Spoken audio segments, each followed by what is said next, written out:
Anyway, we'll start in a sec. Yes, sir.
All right. Oh, we're both here. Evening, gentlemen. Ready to begin? Evening, sir. I'm ready. Yes, sir. All right, cool. Okay. Hmm. So tonight we're going to be transitioning again from one unit into another. Moving out of unit 4 and we're going to be going into unit 5. Um, unit 4 is where we looked at implementation. Unit 5 is where we're going to be looking at testing and evaluation. All right. Okay.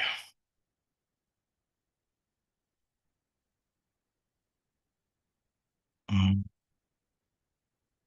so yeah, like I said, unit 5, it's about how we're going to be testing our platforms. Um, one of the things that we'd have covered, what was it? One of the challenges that come from integration integration projects was not knowing whether or not the integration actually added any value. So you can kind of think of this unit as helping us to figure out how to use the tools to actually measure value, right?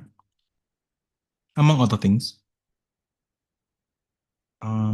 So a question that you may ask yourself is when you perform an integration, you may ask, how do you know the integration actually works? How do you find bugs before they hit production? Or how do you actually prove that the data flows correctly in between the systems? So this unit is going to be pretty high weight on the final exam as well. So it's important for you guys to pay close attention and ask questions where you're not clear. The testing approaches that we're going to cover, they're directly tested in the multiple choice that we're going to be looking at, as well as the essay part of the exam. So we're going to be looking at two things in tonight's session. First thing is the four main system integration testing approaches. And those are Big Bang, top-down, bottom-up, and sandwich. And for each one, I'm going to be explaining how it works. I explain when it's useful to use which one and what the weaknesses are. The second thing I'm going to be talking about is stubs and drivers. We're going to be talking about what they are and why we need them, and which approach uses which. Sorry guys, give me 1 sec.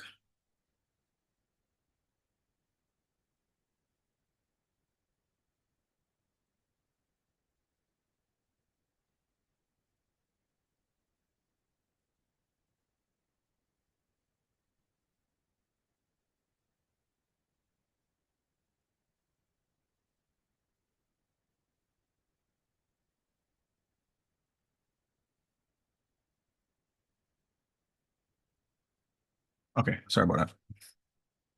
Okay, so yeah. Last thing I said was what? Drivers and stubs. Okay. Again, it's not going to be a very long unit. We should be able to finish this unit either Tuesday or maybe next week Friday. But in the next class, what we're going to be doing is we'll be looking at the 5 SIT steps. These are evaluation techniques and also the 3-layer data-driven methods. All right. So let's get into it. Questions so far, we're good.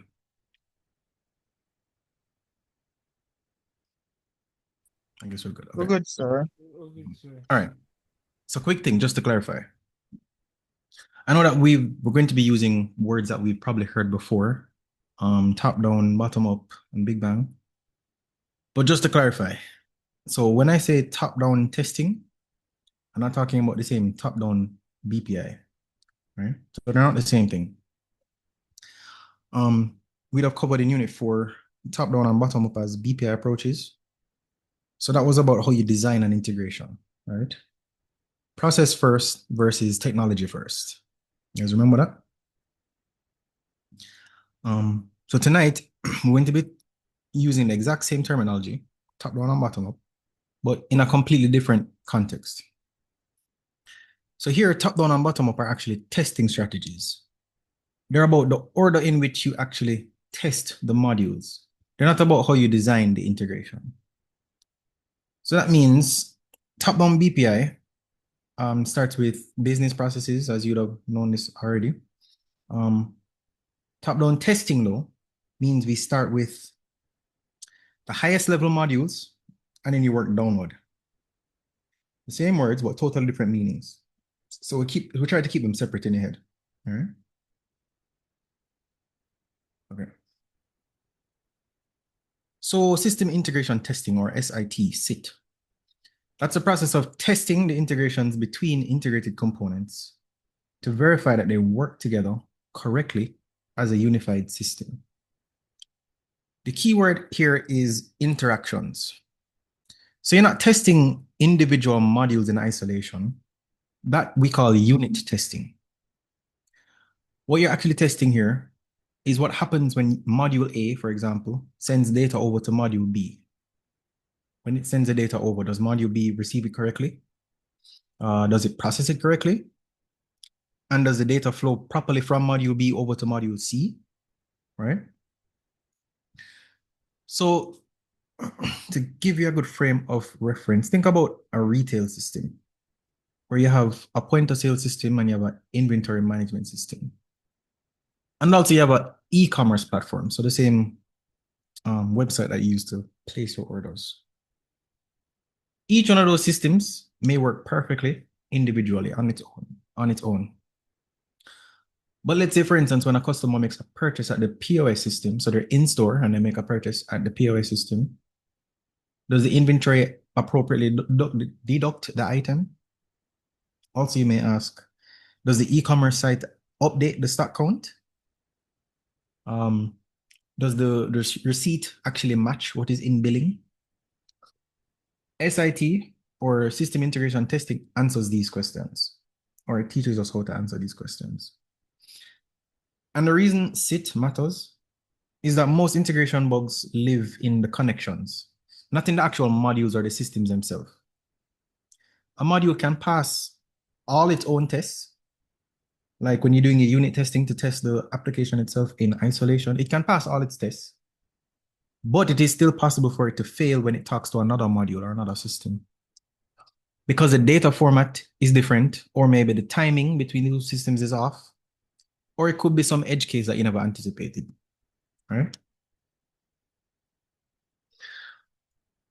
So the 4 SIT approaches that we need to consider. Well, 4 main approaches that we're going to be using or looking at that run a system integration test. Each one answers the same question. Do these modules work together? But they differ in the order and the method of integration. And as you can see on screen here, I have the 4 ones being Big Bang, top down, bottom up, and sandwich. So we're going to be looking at each one. Okay. So we'll start with Big Bang. That one is the simplest one. So you take all the modules and you integrate them all at once, similar to how we would have looked at Big Bang in integration methods in Unit 1, I think. So you integrate all applications or all modules all at once, all systems at once, and then you test the entire system as a complete unit. We don't do anything in phases. There's no phased integration. We don't do any partial builds. Everything comes together in one shot, right? So you think about it like, for example, building a jigsaw puzzle, right? And you dump out all the pieces on the table and you just try to start fitting everything together all at the same time. The advantage in this case is simplicity. You don't need any stubs or drivers, and I'll explain what those are in a second. But because all the real modules are present, there's no planning needed for integration order. You don't need to do anything in a particular order. You just plug everything together and you just test. But the disadvantage, however, is that if something goes wrong, and something will always go wrong, it's going to be extremely difficult to isolate the fault. Like, for example, if your system has 10 modules and they're all integrated all at once, and then you run a test and the test fails, you won't be able to find out easily which connection caused the failure. You're not going to have much of an idea because you'd be debugging an entire system all at once, right? Before I move on, tell me if you get that. Similar to how we'd have looked at Big Bang integration methods. Does this seem similar? Do we understand why what the advantage and disadvantage of this one is? Does it make sense? Yes, sir. Yes, sir. So for Big Bang, another thing to look out for is the risk of using this method on complex systems. And the reason for that is you always want to try to see if you can get early feedback before you finish your project, right? In this case, there's no way for you to get early feedback. So you do everything all at once and you go live at the very end once the integration is finished. So you'd have done all the integration work before you run any tests at all. So that means if there's any fundamental problems, like for example, 2 methods were never compatible in the first place, You're not going to find out until you finish. So the bottom line here is Big Bang will work for small systems with just a few modules or a few systems, but it's a bad choice for complex enterprise integrations. Yeah? Okay. Next one we're going to be looking at is top-down testing. So top-down, that one starts with high-level modules. And high-level meaning the ones that control the overall flow. And then you work downwards from there, integrating and testing one layer at a time. So think about like when you're building a house from the roof down, right? You start with the roof and then you build down. You start with the control layer, that being the user interface. Then you move on to the main orchestration module, which is the business logic. And then you test that first. Then you move on to the next layer, and then you test again, and then the next layer, and then you test again. But the problem with that is, if you're testing the top-down module, if you're testing the top-level module, it's going to need something to talk to, right? It's going to need another layer for it to talk to below it. But those modules are not integrated yet. They don't exist yet. So because they don't exist yet, what are you going to do? You're going to implement a stub. And I'll explain what a stub is. So a stub, think of it like a simulation. A stub is a simplified fake version or a mock version of a low-level module. It doesn't actually do any real work. All it does is it returns a predefined response so that a higher level module has something to talk to. When the higher level module sends its data, the stub doesn't actually do any work. It just sends back a pre-recorded message, right? An expected pre-recorded message. So for example, if the top module sends down a request to the database, the stub is just going to say, here's some fake data, instead of actually querying the database, right? So we just send back some fake data that would look like what an actual database would send back.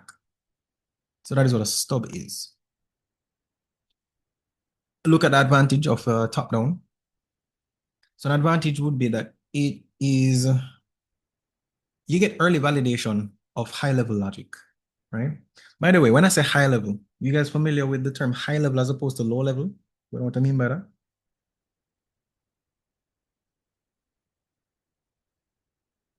Real quick, guys. Not completely, sir. All right, so when I say high-level, I mean, think about it from like a bird's eye view. When you're high up looking down at a system, you don't see very fine detail. You don't see the nitty-gritty. You don't see the small individual components. You have the big components that are like low detail. Yeah, the big components that control the flow of the system, but not what that component is actually made out of, right? So that's what I mean by high level. And low level is the opposite, where you have the small individual systems, the little tiny pieces that make up the big parts, right? So like I was saying, the advantage to the top-down approach is you get early validation of the high-level logic, right? You get to confirm the overall system flow is correct before you actually get into the small details. So that means the business stakeholders would be able to see and test the top-level behavior early, which is good because you get to get feedback from the stakeholders from early on in the integration. Sorry. But a disadvantage though is that the lower level modules, those get tested late. And because they're tested late, it means that if there's any bug in the foundational components, those are the low level components now, for example, the database layer or database access, then you're not going to be able to identify those errors or those bugs until the very end, because you started with the high level first and then you moved on to low level. And so you need to write stubs for every module that you haven't integrated yet, which is going to be extra work, right? So stubs, they're not off the shelf ready-made applications. They're applications that you have to build. And there are applications that you have to build that don't do any work per se. They just react. They take in some information and they respond with some information, regardless of what the input information is. So it's just something that's supposed to return a predefined result or response, regardless of what the input was. So you're going to have to build out stubs for every single low-level layer that you want to integrate the high-level or top-level, what was I saying? The top-level module, right? Sorry, my mistake. Make sense? Can I get feedback on that? We clear on that? Yes, sir. Yes, sir. Okay. So now we're going to look at bottom up now. For bottom-up testing, it's the opposite. So we start with the low-level modules first, the foundational components, like database, file input, output, utility functions. And once you finish those, then you work upward. You're working to integrating those into a bigger unit. So you test the base layer first, and then you integrate into the next level up, and you test again. Then you do the next level up, and then you test again until you reach the topmost levels or topmost modules, top-level modules, right? But we'll have the same problem arising, but in reverse. The lower-level module is still going to need something to talk to, right? It's going to need something above it to talk to. So instead of stubs, in this case, you would implement drivers. And a driver is a simplified, again, it's a fake version of a high-level module that is able to call the lower-level module that is being tested. And in this case, when we're looking at stubs accept some input and respond with some fake output. A driver, on the other hand, sends some fake input, and then your low-level module responds with actual output, right? So we see how they're similar, but like kind of reverse. Yeah, so a driver is a simplified fake version of a high-level module that will make communication or communicate with a low-level module using some fake input data. And we do this for testing purposes, obviously, where it sends a mock request down to the low-level module, and then the low-level module that you've actually built out will send out an appropriate response. All right. So advantage is going to be similar. Advantage of the bottom-up method or approach is that you get thorough testing of foundational components. You know the base layer works perfectly before you build anything on top of it, which is good.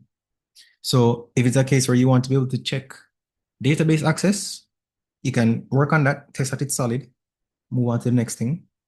And everything that is going to be dependent on the database access later, you know that it's already going to be reliable because you've tested that first. But disadvantage is that the high-level integration is going to be tested late. So the overall system flow, that being the user-facing behavior, that's not going to be visible for the stakeholders to take a look at until the very end. So the business stakeholders, they won't be able to see anything working until late in the process. And also, just like for top-down, it means that you're going to have to build drivers for every module above that you're testing. All right. So you have your drawbacks and your, what's the opposite of a drawback? The positives and the negatives for both of them. And they're similar but kind of opposite. Yeah. That clear? We're good on that? Yes, sir. Yes, sir. So now we're going to be looking at sandwich testing, which is going to be a hybrid of the two of them. Yeah. So sandwich testing are also called hybrid testing. It combines top-down and bottom-up simultaneously. Right? So you test from both ends at the same time, and then you meet in the middle. So you have different teams, right? Teams are split up. One team starts from the top, and they start with the high-level modules, and they work down using stubs. Then you have another team now that's working on the bottom level, and they work from the lowest level and go up, and they work using drivers, or they test using drivers. Eventually, as the two teams work together or work on their own aspects of the integration, they'll meet in the middle layer where instead of having to use stubs and drivers, they can actually start testing. So one team, the bottom team, can start testing using modules that the top team would have implemented, and vice versa. The top team would be able to start implementing or sending out communications to modules that the bottom team implemented. Yeah. So advantage in this case should be self-explanatory, is speed, because we have parallel testing from both ends, and that saves time. We have both logic levels, or rather, sorry, we have both high-level logic and foundational components being tested from early because they're being tested at the same time. And for a complex integration that has a tight deadline, that's very often going to be the best choice. The disadvantage, however, is complexity. So coordination is going to be a big thing. You're going to have to coordinate. Two teams are going to have to be in direct coordination with each other, right? Especially the testing streams. Having to coordinate the two different testing streams between the two teams is going to be not necessarily a problem, but it's going to be difficult. And in this case, you're going to need both stubs and drivers, even though not very many. So you're not going to, the top team isn't going to need as many stubs as they would have if they were doing top-down originally. And the bottom-up team isn't going to need as many drivers as they would have if they were just doing bottom-up only.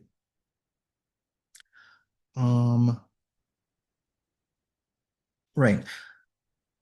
So the middle layer now, where the two streams meet, the two streams of testing meet, that can get difficult, or it can be the hardest part to get right, because it's going to require a lot of planning.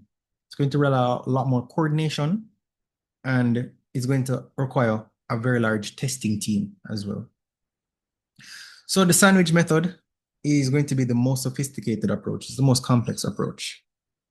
But it's the right approach for a very large, complex integration, especially one that has limited time for both high level and low level, where both high level and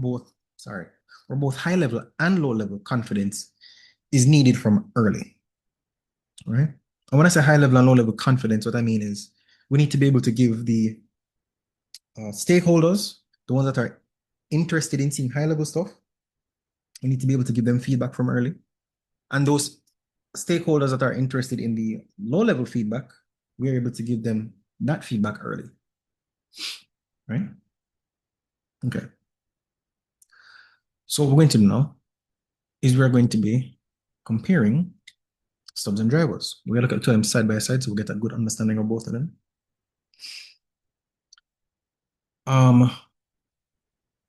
So a stub that simulates a low-level module, as I said, right? It sits below the module that's being tested and returns a fake response. So the request that's being made, that's a real request that's being written or sent out by an actual developed high-level module that's just sending out a message, and it's just supposed to expect a placeholder value in response. The system or the module that provides a placeholder value or response, that's a stub. And stubs are used in top-down testing. So you think of a stub as a standing actor, right? It plays the role of the module that isn't actually ready yet. And it just plays it well enough just so that the test can continue. It doesn't actually give any processed outputs. It doesn't actually do any processing. A driver now, that simulates a higher level module where it will sit above the layer being tested, and it will send down a fake request. A request, just a placeholder request that doesn't actually have any inherent value. Now, drivers being used in bottom-up testing, you can think of a driver as a test harness, where it's going to call a module that's being tested, and it will check to see whether the response that it got from the bottom level actually makes sense. So the request it's saying doesn't necessarily need to be a sensible request. It just needs to make sure that the response that it got is valid. In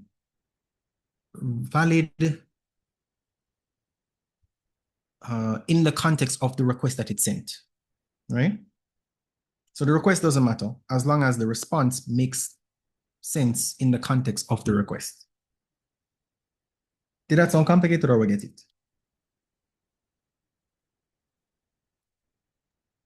Can you go over again, sir? Right, okay. So that's the driver.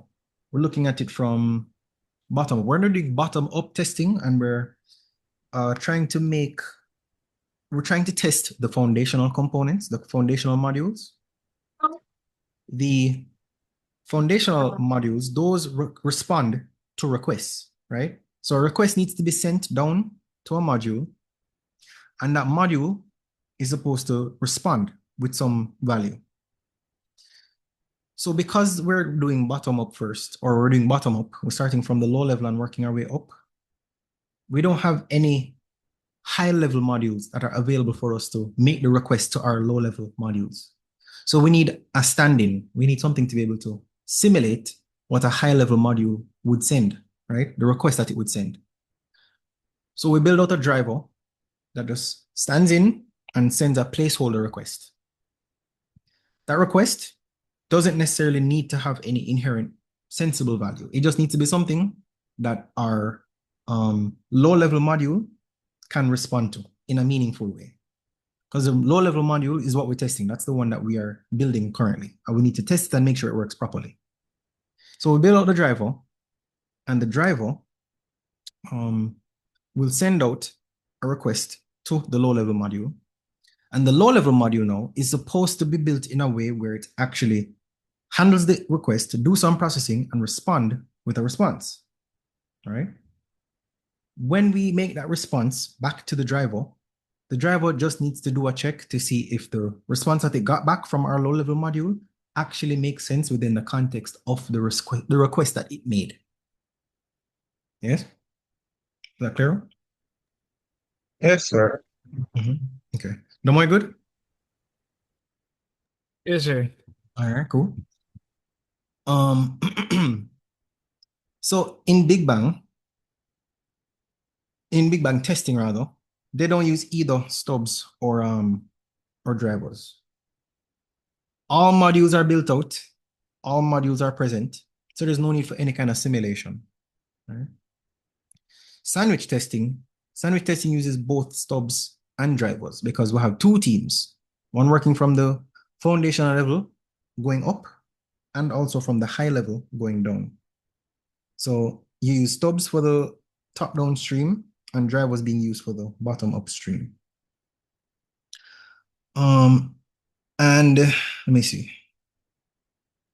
Okay, no, yeah, I can skip that. All right, cool. All right. So we're going to be looking at the 4 approaches side by side, that being the Big Bang, top-down, bottom-up, and sandwich or hybrid. One sec. Right, yeah. So each approach, as you can tell from what we have gone through, has a different starting point. Also has a different integration order and different trade-offs. So Big Bang, we do everything all at once. It's simple, but it's hard to debug because when you already implement everything all at once and then there's an issue, we're not going to know where the issue is coming from. Yeah, simple but hard to debug. We don't have any stubs, don't have any drivers, but it's good for small systems.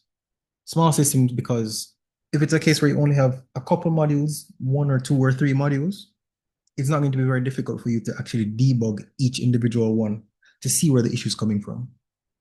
But when you have a large complex system with several layers or several modules, trying to find out what is the reason for an undesired output is going to be very difficult because you're going to have to test each individual system isolated and then also test to see if the communication between each module is as expected. Yeah. So that's Big Bang. Top down now. Top down, you start from the top and you work down. You get early validation of high level logic and it uses stubs.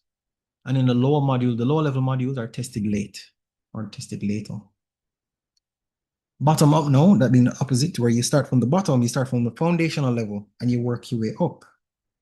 So you get thorough foundational testing, which is good. We use drivers to simulate our top layer modules. And then the high level modules get tested later. Right? And in sandwich, both ends, we do both ends simultaneously. You meet in the middle, and because we're starting from both ends at the same time, it's the fastest one, the fastest method, fastest approach. And it can be considered the most comprehensive. But also, because we need to use both stubs and drivers, and because we have two teams working from different angles, it's the one that will cause the most complexity, and it's going to take the most amount of coordination between the teams. Yeah. So I'll give you a second because I'm hoping your brain isn't terribly fried. But I have a question for you. So, which approach would you recommend for a large retail system that's integrating a POS, inventory system, and an e-commerce, just like the example that I went through before? So we'll have a deadline that we need to be able to meet, and we'll have a large retail system with a POS system, an inventory, and an e-commerce system. Can you tell me which approach you would take in a case like this and say why?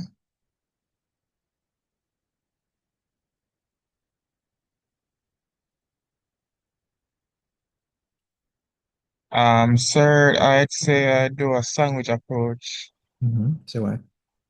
Um, since it starts at both ends, the high end and the low end, it would be a what did I say? Okay, just say it. Um, when you're doing a large system, it's better to look from parallel. It's starting from a top or a bottom. Okay. Damoy, have any feedback on that? Yeah, I agree with Terry. Okay, so right. I'm not sure. I don't think I've explicitly said it, but like one of the things that we need to consider, if it is a case where we have a deadline that we need to meet, so time is sensitive or time is limited rather, and we have a complex system, like you said, it's best to go with the sandwich approach. Another reason as well, there is need for us in this case to consider the high level feedback that needs to be given as well as the low level feedback. The high level feedback in this case would come from the people who are using the POS system, because those are going to be used by our actual workers, right? So if it is a case where they need to be able to see how progress is going on the POS system integration, starting high level or having a team that's dedicated to the high level is going to be very important to give those people feedback.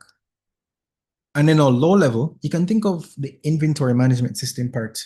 That's going to take some low level work because you need to get that reliable. And the reason I call that low level is because the inventory system is kind of like a behind the scenes system where people aren't necessarily going to be interacting with it directly. It's going to be a case where you have a system that is going to be working behind the scenes, that's going to be communicating with other systems, right? So that's another reason why you need to spend a considerable amount of time working from both ends. And I don't think I mentioned this, but in addition to the POS system being one of the high-level systems that are going to need to be finished in order to provide feedback, the e-commerce system, if it's a case where we have stakeholders that really want to be able to see and test out the website from early on, then you're going to need a team that's going to be working on the web page or the e-commerce system. You're going to need the e-commerce system to be usable. And when I say usable, I don't mean it's supposed to be fully functional and finished. I just mean it's supposed to be a case where anybody that's logging onto the system to test it should be able to actually perform some action and get back a seemingly realistic result. And they'd be doing that using their stubs that they would have built out for the website. Tell me if I'm clear. Does that make sense? Yes, sir. Mm-hmm. Am I good? Yes, sir. Mm-hmm. Okay. Let's do a quick activity. So we're going to look at two quick scenarios. And then for each one, you're going to tell me which testing approach you'd recommend, and you're going to tell me why. So we're going to think about the size of the system, the timeline, and what matters most, depending on the scenario, right? So first one, you have a small accounting firm, and they're going to be integrating its invoicing module with its payroll module. So you have two modules. You have a small team. There's no deadline. So given that, they just want to make sure that the two systems work together before they go live. So in a case like this, what approach do you think would be okay?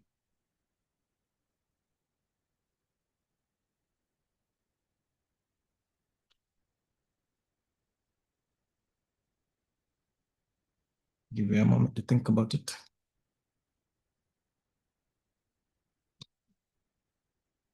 So a small accounting firm, and they're integrating two modules, the invoicing and payroll.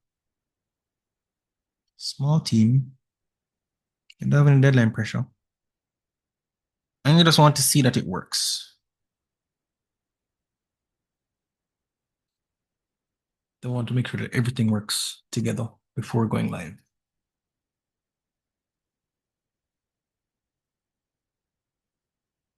Which approach do you think is good for this one, and why?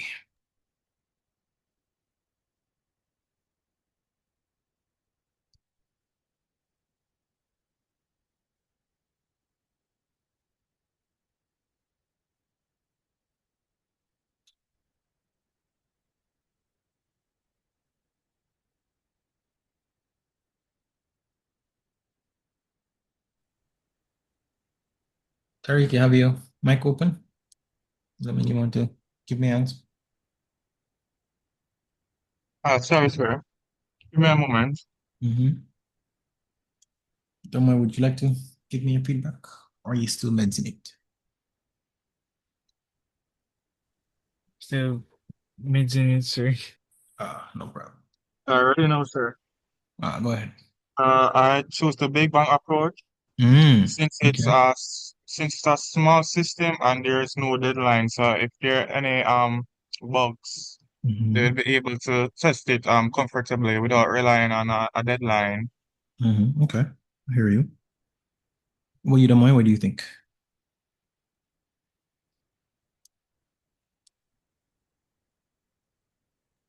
Well, I agree with Terry, sir, but I don't know why. I was thinking possibly the top-down could have been used. I'm not sure, but well, it says two modules. Come again. You said top down? Yeah, I was thinking about it, but Can you tell me where or what thinking you had that led you to top down? I'm not sure, sir. I'm Okay. completely sure. All right.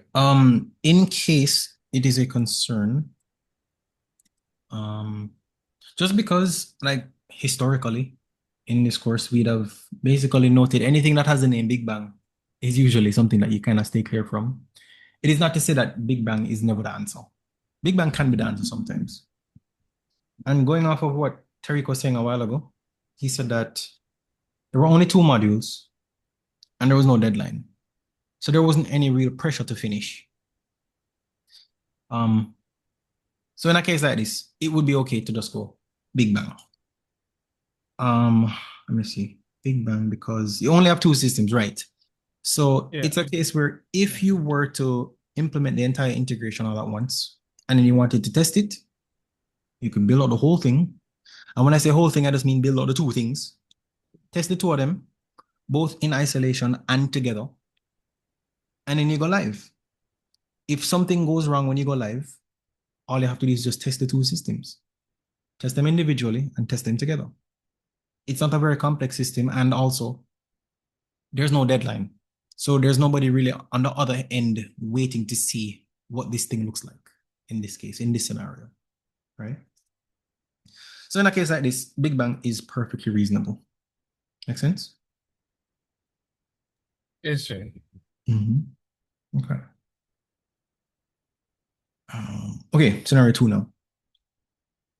So we have a national airline, and they're integrating 5 systems: booking, check-in, baggage tracking, crew scheduling, and flight operations. And they're doing this ahead of peak travel season. So they have about 8 weeks. When I say ahead, I mean they're doing this right before peak travel season. They have 8 weeks before travel season starts. So the booking system needs to work flawlessly from day one, because customers are going to be interacting with it directly. The baggage tracking system handles millions of data points and must be rock solid at the data layer. So given that information, what do you think we should use in this case? Consider some of the keywords I used. We have 5 systems. We're trying to complete integration 8 weeks before peak travel season. The booking system, which is the system that is going to be used by our users, the customers, that needs to work perfectly. And then also one of the behind the scenes systems, that's baggage tracking.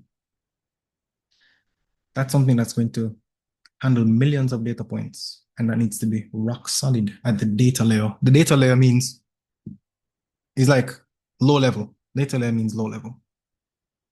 So it needs to be in perfect working order.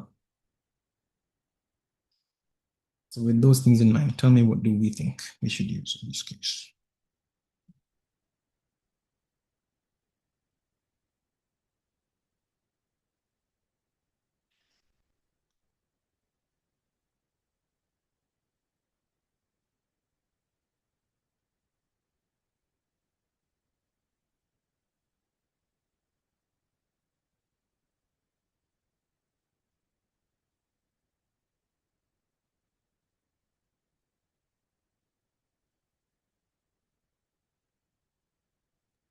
Sure.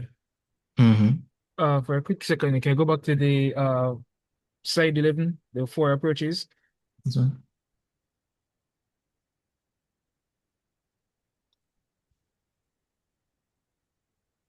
All right, can you go back now, sir?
Any feedback?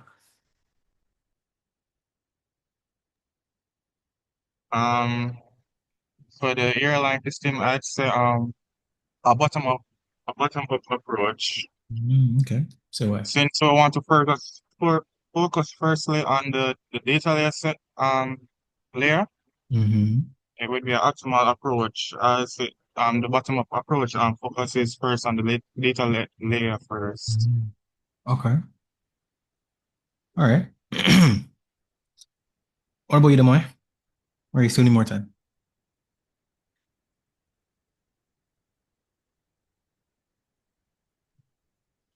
Um,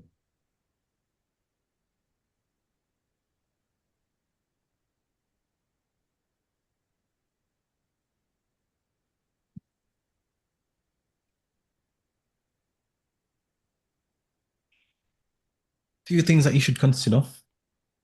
So, as Tariq mentioned a while ago, the data layer is something that, or rather, the data layer of the baggage tracking system, that's something that needs to be rock solid, right? Need to be rock solid because of the sheer volume of data it's going to be handling. It's something that, if you make a mistake, it's going to cause huge problem, critical errors. But there's some other stuff that Terry And didn't consider, or I don't think he considered.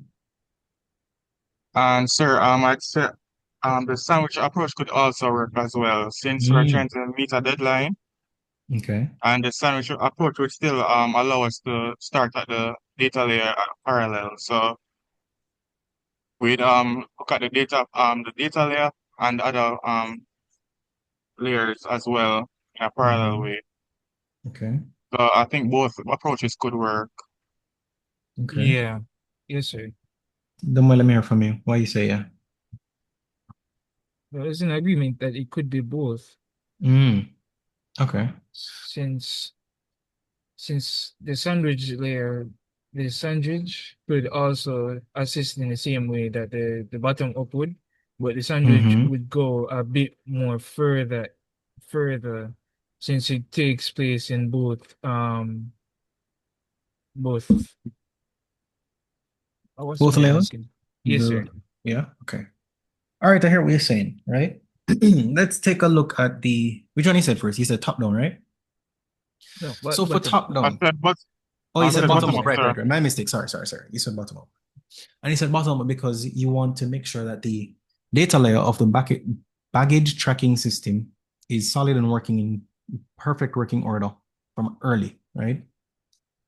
So because we start from the bottom and work our way up, we start with the data layer first. We implement it, do our testing, we get early feedback, right? So it's something that we get out of the way. We get it working perfectly and we get out of the way from very early, right? Which is good, but there's another part of the system that we also need to get working perfectly, just as well as the data layer of the baggage tracking system. And that is what was it again? The booking system. Was it booking? Hold on. Yes, the booking system. That part of the system also needs to be working perfectly from early, because it is the part that the customer facing that don't make sense. The customers are going to be using, right? So the forward facing users, the application is going to be exposed to our users, that being the customers of the airline. And you're going to have a lot of users that are going to be using that application. So that part of the application that the users are going to be using also needs to be perfectly solid, right? And if it is a case where you go from bottom up and you work from the fundamental low-level components or modules first, and you spend all the time on those, then it means the high-level components are going to be worked on and tested late in the integration project. Since we only have 8 weeks, it may not be a very good idea to focus on one end and perfect the one end and then do the top end later. Because if we work on the top end late in the integration project, we're not going to have as much time to focus on testing it, right? So since it's a case where we're going to need to have a rock solid data layer, that being a back-end fundamental module of the baggage tracking system, since we need to have that working in perfect working order, and since it's going to be handling such a high volume of data, yes, I agree, we do need to have a bottom-up team. But I also believe that because we're going to be having another system that is going to be used directly by our customers, that is also going to be handling a huge volume of data, and it's supposed to be just as robust as every other system in this every other module in this integration, it would be imperative for you to also spend as much time on the forward facing part of the system as the behind the scenes system, right? So I think it would be a good idea to have another team, a top down team, working on the forward facing parts of the application or the integration as well in parallel, so that both sides get as much testing as each other, right? Reason we need to do that, again, is because, like I said, if you have one starting point from the bottom and you work your way up, the bottom is going to be built out first and tested first. And then testing of the forward-facing parts of the forward-facing components or the public-facing components are going to be tested last or tested late. And if they're tested late, they're not going to have as much time to test them. So you don't have the guarantee or the reliability of, the testing that we'd have done, that the foundational components got. All right. And we'll only have 8 weeks. So it's best to use as much time as possible, testing as much as you can. And also, this is a relatively complex system because it's 5 different modules that you need to have interact and integrate with each other. Do you agree? Yes? Yes, sir. So yeah, it is for that reason why I would choose the sandwich or the hybrid method or the hybrid approach. Yeah. All right. Let me see. So yeah, there are a good few things that you need to look out for whenever you're determining what method to use. The number of modules, timeline, and the complexity or the importance of the modules or the application itself. Right? Okay. There's more stuff that we can take a look at, but it being a short unit, we should be able to cut here and then we can resume again next week, Tuesday.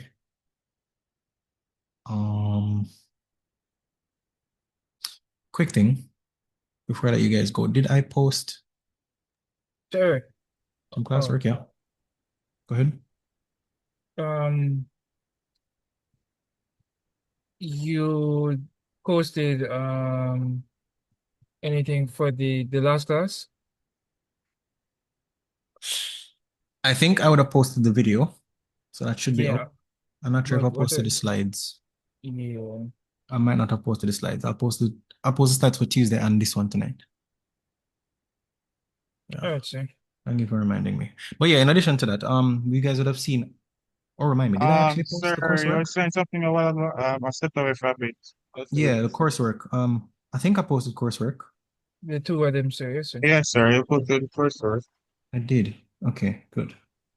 All right, so coursework 2 is due April 17th. Is that correct? Yes, sir.